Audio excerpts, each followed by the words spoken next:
Halo teman-teman, assalamualaikum warahmatullahi wabarakatuh. Jadi di video ini aku akan bercerita selama aku di Jerman kurang lebih 2-3 bulan. Ada beberapa punto yang nanti aku akan jelaskan. Mungkin ada beberapa yang belum kenal aku. Jadi perkenalkan, nama aku Ina Nuraini. Aku adalah salah satu ajubi yang mengikuti Ausbildung di Jerman di jurusan Einzelhandel. Jadi aku akan bercerita tentang pertama kali aku sampai di Jerman. Aku sampai di Jerman itu pada tanggal 15 April 2025 dengan penerbangan pesawat Garuda dari Indonesia dan transit di Doha dan menggunakan Qatar menuju ke Zurich. Salah satu hal yang mungkin aku merasa kaget yaitu dengan kendaraan, karena di mana Indonesia itu kendaraannya kan di sebelah kanan ya setirnya, kalau di sini kan setirnya kiri dan otomatis jalannya pun berbeda gitu. Itu satu hal yang aku langsung kayak wah, oke. Ini hal baru buat aku gitu. Untuk selanjutnya mungkin ada beberapa kayak Sprache yang dimana biasanya aku dengar melalui audio, melalui siaran selama ujian ataupun pembelajaran. Di sini aku bisa dengar secara langsung, yang dimana di situ aku mulai merasa oke, aku udah ada di Jerman dan otomatis aku harus bisa berbahasa Jerman. Bisa berbahasa Jerman bukan maksudnya lancar atau bagaimana, namun bisa berkomunikasi dan mudah dimengerti dengan lawan bicara, begitu. Untuk bahasa sendiri, aku lulusan di satu niveau, melakukan ujian di Goethe dan alhamdulillahnya lulus sehingga bisa melakukan proses Ausbildung. Untuk bahasanya sendiri, aku bisa bilang belajar lebih dari hampir 1 tahun lebih, 1,5 tahun lebih belajar bahasa Jerman, dan menurut aku bahasa Jerman itu sangat sulit, benar-benar sulit. Jadi baik dalam Aussprache-nya yang sangat, Aussprache itu tutur bahasanya yang mungkin jauh beda dengan bahasa Indonesia, terus dalam kosakata yang mungkin kita harus banyak sekali mencari, terus bahkan setiap hari kita harus paling tidak 5 atau 10 kosakata yang harus dipelajari. Dan mungkin masalahnya kita udah banyak ngumpulin kosakata nih, tapi nggak digunakan. Nah itu yang menjadi problem juga buat aku, atau masalah juga buat aku. Seperti aku sudah nih, aku udah ada kosakata nih, tapi aku nggak bisa nerapin ini dalam sprechen atau berbicara. Itu salah satu menjadi tantangan aku selama ini gitu. Setelah datang ke sini mungkin aku mengalami masa dimana orang-orang keren ya bisa bahasa Jerman gitu, dan aku merasa bahasa Jermanku nggak ada apa-apanya gitu, sangat kurang. Dan bahkan kita udah menggunakan bahasa yang kita bisa dengan, mungkin kalau kita kan di sekolahan atau di kursus terbiasa dengan gramatik yang sangat tepat gitu, mungkin konjungsinya atau mungkin verben, peletakan verben ketika ada konektor atau yang lainnya. Tapi di sini kita bicara dengan apa adanya.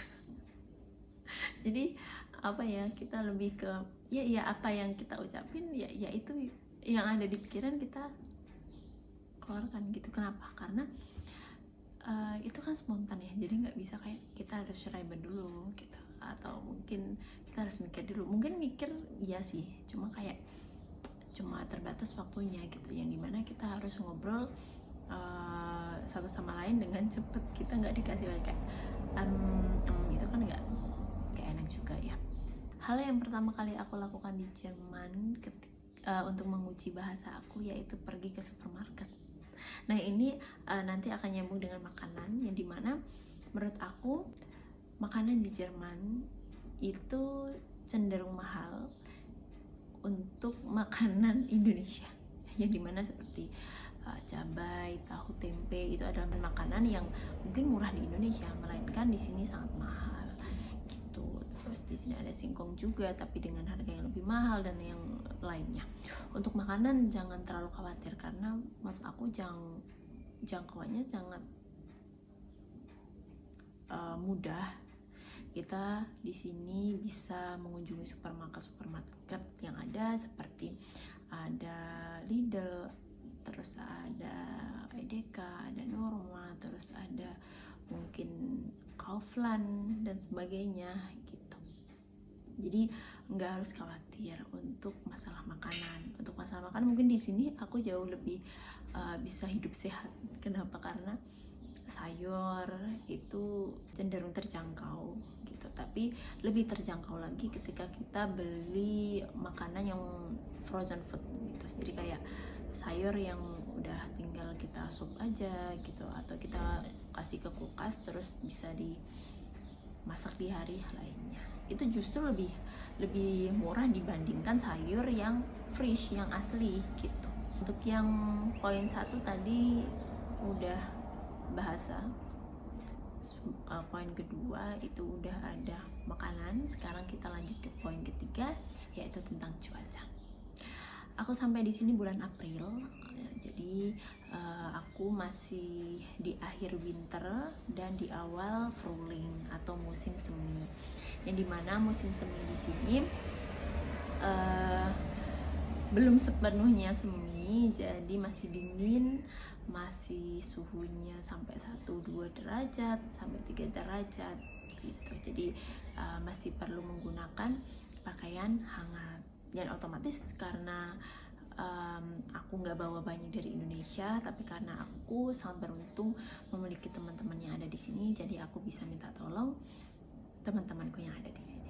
Mereka juga welcome dengan anak-anak baru, sehingga kita nggak merasa sendiri atau kesulitan di sini.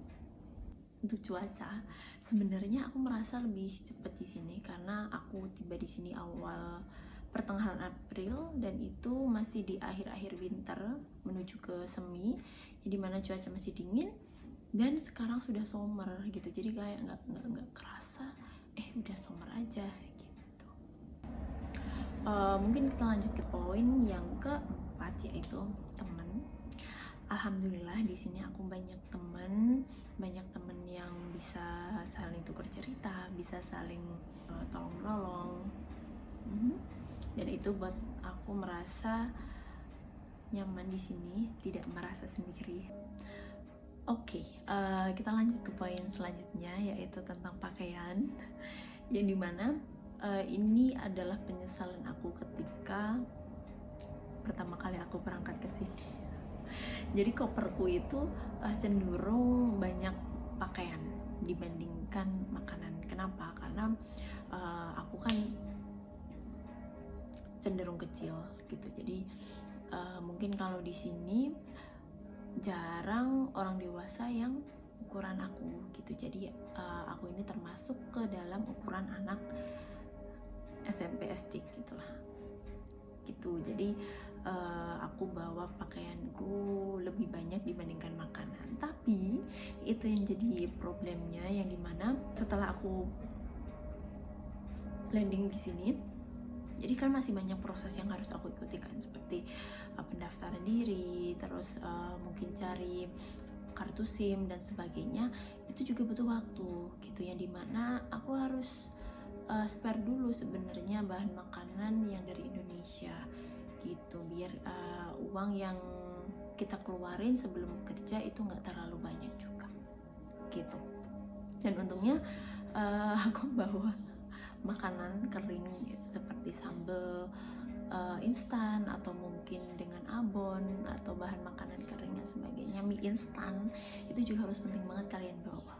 Balik lagi, jangan terlalu banyak menggunakan pakaian, bawa yang penting-penting aja, seenggaknya seminggu lebih lah, atau 10 harian kan, nanti kan dicuci gitu, jadi nggak apa-apa gitu. Dan di sini itu udah terjangkau ketika kalian mau beli pakaian baik online ataupun offline gitu. Kalau aku sendiri belum punya pengalaman secara online, jadi kebetulan rumah aku yang sekarang itu atau Bandung aku yang sekarang itu ada di pusat kota, yang dimana banyak marketnya, banyak toko-toko,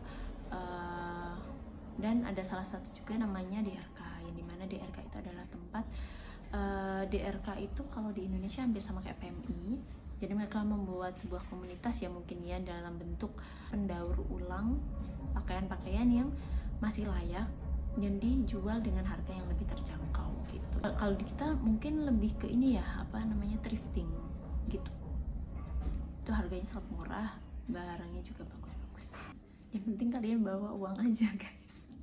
Selama menunggu kerja itu kan harus ada beberapa pendaftaran yang harus kita penuhi gitu ya, seperti tadi ada pembelian SIM, Sofighter gitu. Jadi pembelian SIM di sini nanti kalian atau aku sendiri di sini dibantu oleh temen aku beli SIM, yang dimana nanti hanya membutuhkan paspor saja untuk pendaftarannya. Untuk kartu SIM sendiri di sini macam-macam, ada beberapa nama seperti Ortel, Utswai, banyak macamnya. Jadi kalau aku sendiri pakai Ortel, yang dimana setiap bulannya itu beli hampir 15 euro. Nah 15 euro itu sendiri setara dengan hampir 300 ribuan lah, nggak ada 300 ribu gitu. Dan poin selanjutnya yaitu adalah waktu jam, yang dimana waktu jam di sini sama Indonesia sangat berbeda jauh, yaitu di sini 5 jam lebih lambat daripada Indonesia gitu. Jadi misalnya di Indonesia masih jam 1 siang, di sini masih jam 8. Susah juga buat aku buat komunikasi sama keluarga aku gitu. Jadi aku harus kayak, oh ini masih jam segini gitu. Nah, dan sekarang itu kan lagi musim summer, otomatis waktunya juga jauh lebih lama dibandingkan musim-musim yang sebelumnya. Untuk waktu summer sendiri sebenarnya hampir sama.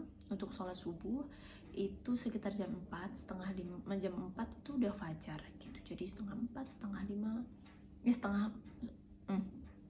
setengah 5 atau jam 5 itu bisa sholat subuh. Dan nanti isyanya itu bisa jam setengah 12. Oke, udah selesai untuk beberapa punkte yang mungkin aku bakal ceritakan. Nanti kalian bisa tanya-tanya aja, karena aku juga bingung mau apa ya, bikin video apa ya, aku nggak tahu. Jadi kalian bisa tanyain aja secara langsung ya, bisa tulis di bawah, jadi nanti kalau aku ada waktu aku bisa jawab secara langsung juga. Terima kasih udah dengerin cerita aku selama 2-3 bulan ini di Jerman. Untuk kalian semoga bisa segera ke Jerman yang lagi berjuang untuk bahasa Jermannya. Dan assalamualaikum warahmatullahi wabarakatuh.